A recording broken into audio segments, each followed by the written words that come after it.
ମୋ ନାଁ ଶୁଭ। ମୋର ବୟସ 22 ବର୍ଷ। ମୋ ବୋଉର ନାଁ ହେଉଛି ମିତା। ତାର ଦୁଧ 36, କାଣ୍ଡି ପୁରା 40। ମୋ ବୋଉ ଗୋଟେ ସୁନ୍ଦରୀ ମହିଳା। ତାକୁ ଦେଖିଲେ 60 ବର୍ଷର ବୁଢ଼ାର ବି ବାଣ୍ଡ ପୁରା ଠିଆ ହୋଇଯିବ। ସେ ଯେତେବେଳେ ଘରୁ ବାହାରକୁ ବାହାରେ ତାକୁ ଦେଖି ସମସ୍ତଙ୍କର ବାଣ୍ଡ ପୁରା ଠିଆ ହୋଇଯାଏ। ମୋର ସାଙ୍ଗମାନେ ବି ତାକୁ ଦେଖି ତାଙ୍କର ବାଣ୍ଡକୁ ହଲାନ୍ତି। ମୋ ବୋଉ ରାତିରେ ଶୋଇଲା ବେଳେ କେବଳ ଶାଢ଼ୀ ପିନ୍ଧେ, ମାନେ ଲୁଗା ପିନ୍ଧେ, ଭିତରେ କିଛି ବି ପିନ୍ଧେନି। ଏବେ କାହାଣୀକୁ ଆରମ୍ଭ କରିବା। ଏଇଟା ସେତେବେଳର ଘଟଣା ଯେତେବେଳେ ଆମର ଜଣେ ଆଣ୍ଟିଙ୍କ ଝିଅର ବାହାଘର ଥିଲା।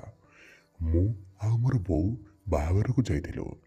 ବାପାଙ୍କର କମ୍ପାନୀରେ କାମ ଥିଲା, ତ ବାପା ଆମ ସହିତ ଆସିପାରିଲେନି। ବାହାଘର ସରିବା ପରେ ମୁଁ ଆଉ ବୋଉ ଘରକୁ ବାହାରିଲୁ ଘରକୁ ଯିବା ପାଇଁ। କିନ୍ତୁ ମାଉସୀ କହିଲେ ଆଜି ନ ଯାଇ କାଲି ଯିବ, ରାତି ଆସିକି 9ଟା ହେଲାଣି। ତ ବୋଉ କହିଲା ହଉ। ତାପରେ ମୁଁ ଆଉ ବୋଉ ଖାଇସାରି ଶୋଇବାକୁ ଗଲୁ। ତ ଦେଖିଲୁ କୋଉଠି ଜାଗା ନଥିଲା, ମାନେ ଜାଗା ନଥିଲା କୋଉଠି ବି ଶୋଇବାକୁ। ମାଉସୀ କହିଲେ ଚାଲ ମୋ ରୁମ୍ରେ ଶୋଇଯିବା। ଆଜି ରାଜୁ, ମାନେ ମାଉସୀର ପୁଅ, ବାପା ତାଙ୍କ ସାଙ୍ଗ ସହ ବାହାରକୁ ଯାଇଛନ୍ତି, କାଲି ଆସିବେ। ମାନେ ରାଜୁର ବାପା ବାହାରକୁ ଯାଇଛନ୍ତି, ସେ କାଲି ଆସିବେ। ତାପରେ ମୁଁ ଆଉ ବୋଉ ମାଉସୀ ରୁମ୍କୁ ଗଲୁ ଶୋଇବା ପାଇଁ। ମାଉସୀଙ୍କ ରୁମ୍ରେ ବେଡ୍ ନଥିଲା, ତ ଆମେ ବେଡସିଟ୍ ପାରିଲୁ। ଓ ରୁମ୍ରେ ମୁଁ, ବୋଉ, ମାଉସୀ ଆଉ ତାଙ୍କର ପୁଅ ରାଜୁ ଥିଲୁ। ମୁଁ ସାଇଡ୍ରେ ଶୋଇଲି, ମୋ ସାଇଡ୍ରେ ବୋଉ, ତାପରେ ରାଜୁ, ଆଉ ଶେଷରେ ମାଉସୀ ଶୋଇଲେ। ଆମ ରୁମ୍ରେ ଛୋଟ ବଲ୍ବ ଲାଗିଥିଲା, କିନ୍ତୁ ରୁମ୍ରେ ସବୁ ଦେଖାଯାଉଥିଲା। ମୋତେ ବହୁତ ଜୋରରେ ନିଦ ଲାଗୁଥିଲା, ତ ମୁଁ ଶୋଇପଡ଼ିଲି। ରାତି ପାଖାପାଖି 1ଟାଏ ବୋଧେ ହେବ। ମୋର ହଠାତ୍ ନିଦ ଭାଙ୍ଗିଗଲା। ମୁଁ ଶୋଇବାକୁ ଚେଷ୍ଟା କଲି, କିନ୍ତୁ ମୋତେ ଜମାରୁ ନିଦ ଆସିଲାନି। ଠିକ୍ ସାଇଡ୍ରେ ଦେଖିଲା ବେଳକୁ ରାଜୁ ମୋ ବୋଉକୁ କୁଣ୍ଢେଇ ଶୋଇଛି। ତା ବାଣ୍ଡ ବୋଉର ଗାଣ୍ଡିରେ ବାଜୁଛି। ତାପରେ ମୁଁ ଭାବିଲି କିଛି ନଥିବ, କିନ୍ତୁ ତାପରେ ଯାହା ଦେଖିଲି ମୋର ମୁଣ୍ଡ ବୁଲେଇବାକୁ ଲାଗିଲା।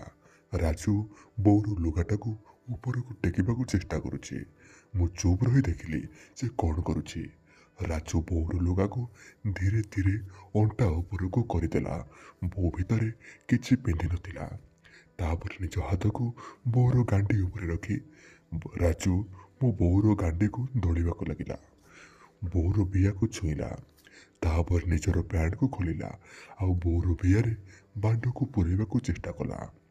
କିନ୍ତୁ ବାଣ୍ଡ ବିୟା ଭିତରକୁ ଜମାରୁ ଗଲା ନାହିଁ ଓ ବୋଉ ଟିକେ ହଲିଲା ଆଉ ସିଧା ହୋଇ ଶୋଇବାକୁ ଲାଗିଲା।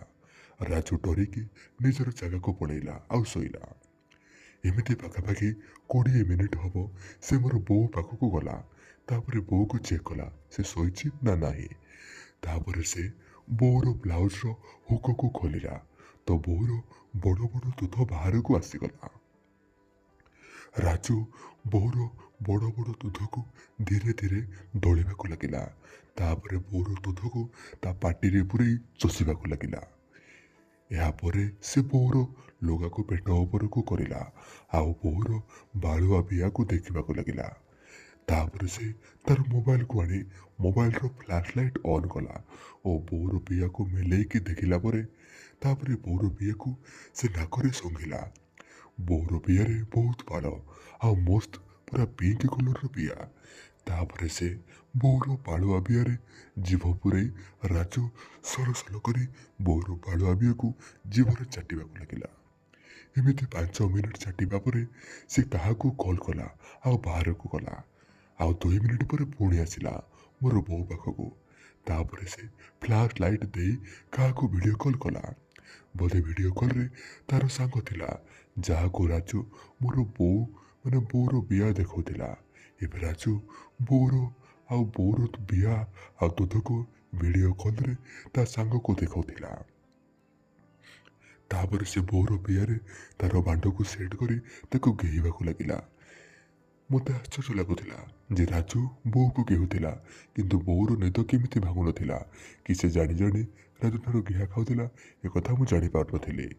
ତାପରେ ଏମିତି 20 ମିନିଟ୍ ଗେହିଲା ପରେ ସେ ବୋଉକୁ ଛାଡ଼ି ମାଉସୀ ମାନେ ତା ନିଜ ବୋଉ ପାଖକୁ ଗଲା ଆଉ ମାଉସୀର ନାଇଟିକୁ ପୁରା ଟେକିଦେଲା ଦୁଧ ଉପରକୁ ଆଉ ମାଉସୀର ଗୋଡ଼କୁ ମେଲେଇଲା। ମାଉସୀର ବିୟାରେ ଟିକେ ବାଳ ଥିଲା। ମାଉସୀ ମାନେ ସେ ରାଜୁର ବୋଉ, କିନ୍ତୁ ବିୟା ବହୁତ ସୁନ୍ଦର ଥିଲା। ରାଜୁ ତା ବାଣ୍ଡକୁ ଧୀରେ ଧୀରେ ମାଉସୀର ବିୟାରେ ମାନେ ତା ନିଜ ବୋଉର ବିୟାରେ ପୁରେଇବାକୁ ଲାଗିଲା। ତାର ବାଣ୍ଡ ମାଉସୀର ବିୟାରେ ଆରାମସେ ବସିଲା। ସେ ବାଣ୍ଡକୁ ତା ନିଜ ବୋଉ ବିୟାରେ ଆଗପଛ କରୁଥାଏ, କିନ୍ତୁ ମାଉସୀ ଏବେ ବି ନିଦରେ ଥିଲେ। ଏପଟେ ମୋର ବାଣ୍ଡ ପୁରା ଠିଆ ହୋଇକି ଥାଏ, କିନ୍ତୁ ମୁଁ ଚୁପ୍ ରହିଲି।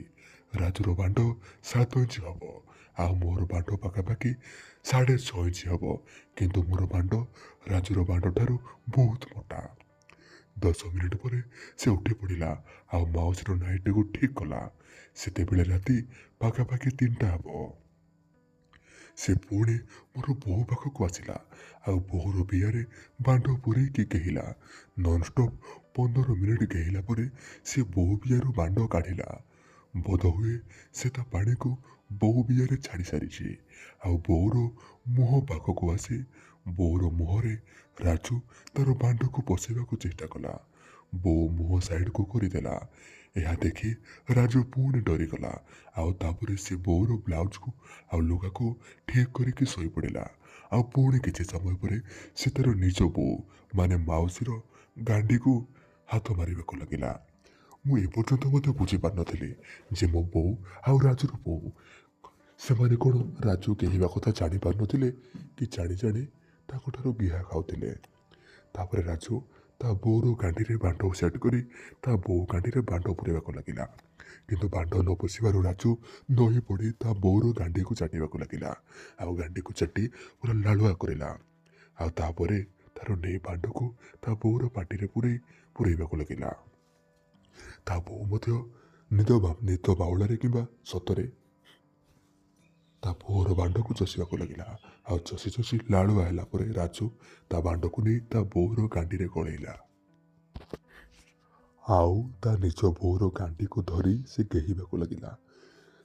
ଗାଣ୍ଡି ଛେପ ନାଳରେ ଓଦା ଥିବାରୁ ଆଉ ରାଜୁର ବାଣ୍ଡ ମଧ୍ୟ ଓଦା ଥିବାରୁ ଗାଣ୍ଡିରେ ରାଜୁ କେହିଲା ବେଳେ ତା ବୋଉ ଗାଣ୍ଡିରୁ କଚର କଚର ମାନେ ପଟ୍ ପଟ୍ ଶବ୍ଦ ଆସୁଥିଲା, ଯାହାକୁ ମୁଁ ଶୁଣି ମୋର ବାଣ୍ଡ ପୁରା ଗରମ ହେଇଗଲା ଆଉ ମୁଁ ମୁଠି ମାରିବାକୁ ଲାଗିଲି। ରାଜୁ ଏମିତି ପାଖାପାଖି 10ରୁ 15 ମିନିଟ୍ ତା ବୋଉର ଗାଣ୍ଡିରେ କେହିବା ପରେ ରାଜୁର ପାଣି ବୋଧେ ବାହାରିଲା ଭଳି ଲାଗିଲା। ସେ ତୁରନ୍ତ ଉଠିଯାଇ ତା ବୋଉର ମୁହଁ ପାଖକୁ ତାର ବାଣ୍ଡକୁ ନେଲା ଆଉ ତା ବୋଉର ମୁହଁରେ ସବୁ ପାଣିକୁ ଛାଡ଼ିଲା। ତାପରେ ରାଜୁ ତା ବୋଉର ଲୁଗାକୁ ସାଇଜ୍ କରି କାନ୍ଥରେ ଶୋଇପଡ଼ିଲା। ମୁଁ ଏସବୁ ଦେଖି ମୋର ଅବସ୍ଥା ପୁରା ଖରାପ ହୋଇଯାଇଥାଏ। ମୁଁ ଏବେ ବି ଭାବୁଥାଏ ଯେ ରାଜୁ ବୋଉ ଆଉ ତା ବୋଉ ମାନେ ମୋ ବୋଉକୁ କେହିଲା, ତା ବୋଉକୁ ବି କେହିଲା, କିନ୍ତୁ ମୋ ବୋଉ ଆଉ ତା ବୋଉ ଏମାନେ 2 ଜଣ କାହିଁକି କିଛି କଲେନି କିମ୍ବା ଜମାରୁ ପ୍ରତିକ୍ରିୟା ଦେଲେନି। ମୁଁ ମନେ ମନେ ଭାବିଲି ଯେ ରାଜୁର ବୋଉ ଆଉ ମୋ ବୋଉ ରାଜୁର ବାଣ୍ଡରୁ ନିଆଁ ଖାଇବାକୁ ଚାହୁଁଥିଲେ ବୋଧେ, ସେଥିପାଇଁ ସେମାନେ ଜମାରୁ ହଲଚଲ ହେଲେନି, କିଛି ମଧ୍ୟ ପ୍ରତିକ୍ରିୟା କଲେନି। ତାପରେ ରାଜୁ ସାଇଡ଼ରେ ଶୋଇପଡ଼ିଲା ଆଉ ମୁଁ ମୋର ବୋଉର ଗାଣ୍ଡିରେ ଟିକେ ହାତ ପକାଇ ଦେଇ ମୁଠି ମାରି ମୁଁ ମୋର ପାଣି ବାହାର କରି ଶୋଇପଡ଼ିଲି, କିନ୍ତୁ ମୋର କିଛି କରିବାକୁ ସାହସ ହେଉନଥିଲା। ମୁଁ ଆଗକୁ ଚେଷ୍ଟା କରିବି ଯେ ମୋ ବୋଉକୁ କେହିବା ପାଇଁ। ତ ଆପଣମାନେ ଯଦି ନିଜ ବୋଉକୁ କେହିବାକୁ ଚାହୁଁଛନ୍ତି ତାହେଲେ ମୋତେ ଟେଲିଗ୍ରାମରେ ମେସେଜ୍ କରନ୍ତୁ।